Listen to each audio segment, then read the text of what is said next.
Conclude कर लीजिए, उसके बाद मैं डॉक्टर सुनीलम के पास जाऊंगा। आज दरअसल जी अमीर साहब, मैं दो बातें कहना चाहता हूं। मेरी आवाज आ रही है आप तक? आ रही, बिल्कुल मेरी आ रही, आ रही है, आ रही है, आ रही है। मैं तो श्रवण गर्ग साहब ने जो बात कही, खैर वो बुजुर्ग हैं और जो भी बात कहते हैं उसमें बड़ा दम होता है। मुझे आज एक ताज्जुब हो रहा है कि he is not from statistics, ये जर्नलिज्म से हैं और ये बात इन्होंने करी है स्टैटिस्टिकली साउंड बेस से। हम जितना प्रिडिक्शन करते हैं, विकास जैन साहब हमारी बात से एग्री करेंगे, ये सारा कुछ सैंपलिंग पे डिपेंड करता है। और सैंपलिंग का फंडामेंटल प्रिंसिपल ये है कि जिस पॉपुलेशन को हम सैंपल करने जा रहे हैं उसमें होमोजेनिटी होनी चाहिए। हेट्रोजेनिटी अगर है तो हमारा सैंपलिंग अभी हो ही नहीं सकती। और हम जितनी बातें इतने दिन से कर रहे हैं ये सारी हेट्रोजेनिटी कर रहे हैं कि इस एरिया में क्या है, उसमें क्या है, उसमें क्या है। ये पॉपुलेशन होमोजीनियस है किसी दूसरे पैरामीटर पे, जिसका श्रवण गर्ग साहब ने हिंट किया, रवि यादव भी कुछ करके गए, वो मैं आपको 2 मिनट में बता देता हूं। इस इलेक्शन में कोई पार्टी इलेक्शन जीतने के लिए इलेक्शन नहीं लड़ रही है एक्सेप्ट बीजेपी। लेकिन बीजेपी में भी कई फैक्टर्स हैं, वो एक दूसरे से लड़ने में बिजी हैं। होमोजेनिटी जो फैक्टर है वो ये है कि मुस्लिम पॉपुलेशन 14 में, 17 में, 19 में फिर मान रही थी कि शायद देश में कुछ बदलाव होगा तो छटक सकते थे, ट्रिपल तलाक, दिस एंड दैट। 19 के सीए मूवमेंट से मुस्लिम को बहुत अच्छी तरह समझ में आ गया कि इस पार या उस पार अगर ये पार्टी पावर में रहेगी तो हम नहीं रह पाएंगे।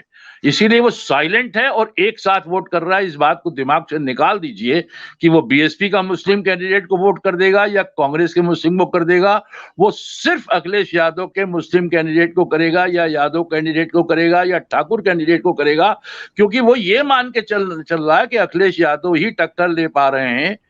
अभी 6 महीने पहले जो आप लोग कह रहे थे कि लोग पूछ रहे थे अखिलेश यादव कहाँ हैं, इतनी वो भीड़ नहीं थी, वो कारण ये था कि वो ये भी मान रहा था कि अगर कांग्रेस आ जाती है तो हम कांग्रेस को वोट देंगे।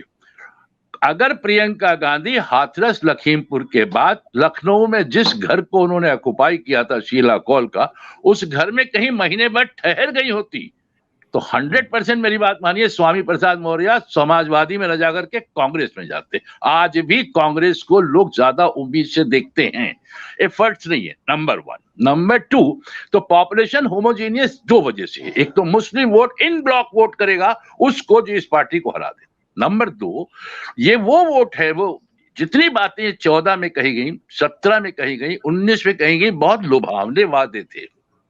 19 के बाद 20, 21 कोरोना और कोरोना के बाद इकोनॉमी डूबना, ये सारे फैक्टर्स ने कुछ बातें बड़ी स्टैब्लिश कर दी हैं कॉमन मैन के दिमाग में, गांव वालों के दिमाग में। ये सब झूठ फरेब है, कुछ नहीं होगा, ये मनुस्मृति ठाकुर ब्राह्मण का रूल हो जाएगा और हम मर जाएंगे। तो जितना अति पिछड़ा शेड्यूल कास्ट, मिडिल क्लास, ये सब ये मानना, इसको हटाओ फिर देखेंगे आगे क्या होता। वो अखिलेश यादव को बहुत खुश नहीं है, वो किसी से भी खुश नहीं है, मगर वो कह रहा है इनको हटाओ फिर देखेंगे, क्योंकि इनके रहते तो कुछ रह ही नहीं जाएगा। बात ये है, मेरा बीजेपी से कोई वो नहीं, मेरा पॉलिटिकल कोई नहीं, मगर मेरा ऑब्जर्वेशन जो है वो मैं आपको ही बता रहा हूं। और इसलिए लखनऊ में जो आप बता रहे हैं कि बीजेपी का गढ़ रहा है, तो ये बात गलत है। बीजेपी लखनऊ का गढ़, लखनऊ बीजेपी का गढ़ कभी नहीं रहा। अटल बिहारी वाजपेयी को माना था लोगों ने, ये उनकी फॉलोइंग थी। क्यों? क्योंकि उनमें सौम्यता थी। लखनऊ और उसके आसपास के जिलों में अटल बिहारी वाजपेयी के लिए एक्सेप्टेबिलिटी थी। अटल बिहारी वाजपेयी और अडवाणी के बीच में लखनऊ ने अडवाणी को कभी नहीं लाइक किया। किसी से पूछ लीजिए, उनकी पब्लिक मीटिंग में आदमी इकट्ठा नहीं हुए, अटल बिहारी वाजपेयी में इकट्ठा होते थे, बिकॉज अटल बिहारी वाजपेयी में सौम्यता थी। बीजेपी से सौम्यता खत्म हो गई है और उस सौम्यता की वजह से लोग चिढ़ रहे हैं, इसलिए अटल बिहारी वाजपेयी की फॉलोइंग नहीं, इसलिए अब ये गढ़ नहीं। मेरी बात एक और मान लीजिए, लड़की जो पूजा शुक्ला है, जिसके लिए बहुत लोग डाउट कर रहे हैं, 200% जीतेगी। मेरी एक बात मान लीजिए, जो ये आप पुलिस ऑफिसर को यहाँ, मैं नाम भूल रहा हूं, मैं जानता नहीं हूं, बुरी तरह हारेंगे। अभिषेक मिश्रा की पॉपुलैरिटी नहीं है, पुलिस वाले इसलिए हारेंगे कि पब्लिक इसको नहीं लाइक कर रही है। कि कल आप ब्यूरोक्रेसी में ठोक रहे थे, इनकाउंटर कर रहे थे, आज आप पॉलिटिक्स में आ गए। पब्लिक को बड़ा क्लियर कॉन्सेप्शन क्लियर है कि कल आप पॉलिटिक्स में आए, कहीं आप यहां ना ठोकना शुरू कर दें। इसलिए ब्यूरोक्रेसी को पॉलिटिक्स से पब्लिक अलग रखना चाहती है। कितने ब्यूरोक्रेट्स हैं, पीएल पूनिया साहब कांग्रेस में गए थे, कितने साल हो गए, आज तक सिवाय वो chairman of the scheduled caste हो या राज्यसभा के मेंबर, कहीं कुछ खड़े नहीं हो पाए। ब्यूरोक्रेसी को बिल्कुल अलग रखना चाहती है क्योंकि पब्लिक बहुत अच्छी तरह समझती है नेता की मजबूरी है पैसा कमाना और खर्च करना, ब्यूरोक्रेसी कमाने के लिए, या इनका अगेंस्ट कुछ नहीं होता। ये मेरी बात को जरा सा देख लीजिएगा, आज ना सही लग रही हो, मैं इसलिए शर्मा गर्ग साहब से जो कहते हैं उसको फिर सुनने के बाद एनालाइज करता हूँ इसमें स्टैटिस्टिक्स कहाँ है और मुझे सही मिलती है। मैं इतनी बात नहीं करना चाहता हूं।